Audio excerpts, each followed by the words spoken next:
ঐতিহাসিক জেল হত্যা দিবস আজ ১৯৭৫ সালের এই দিনে ঢাকা কেন্দ্রীয় কারাগারে জাতীয় চার নেতা ও বঙ্গবন্ধুর ঘনিষ্ঠ চার সহযোগী সৈয়দ নজরুল ইসলাম, তাজউদ্দিন আহমেদ, ক্যাপ্টেন মনসুর আলী ও AHM কামরুজ্জামানকে নির্মমভাবে গুলি করে হত্যা করে ঘাতকরা। জেল হত্যা দিবস উপলক্ষে সকালে ধানমন্ডি ৩২ নম্বরে বঙ্গবন্ধু ভবনের সামনে বঙ্গবন্ধু প্রতিকৃতিতে শ্রদ্ধা জানিয়েছেন প্রধানমন্ত্রী শেখ হাসিনা। দলীয় সভাপতি হিসেবেও আওয়ামী লীগের কেন্দ্রীয় নেতাদের সাথে নিয়ে বঙ্গবন্ধুর প্রতি সম্মান জানান শেখ হাসিনা।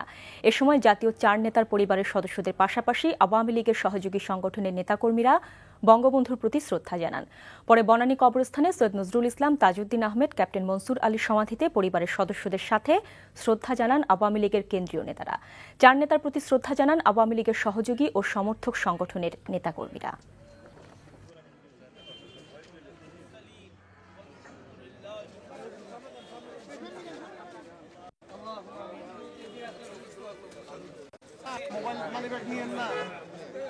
এই হত্যাকাণ্ডের বিচারের মধ্য দিয়ে আমাদের যে লক্ষ্য ছিল সেই খুনিদের বিচার সমর্থ করা সেটা করতে পেরেছি।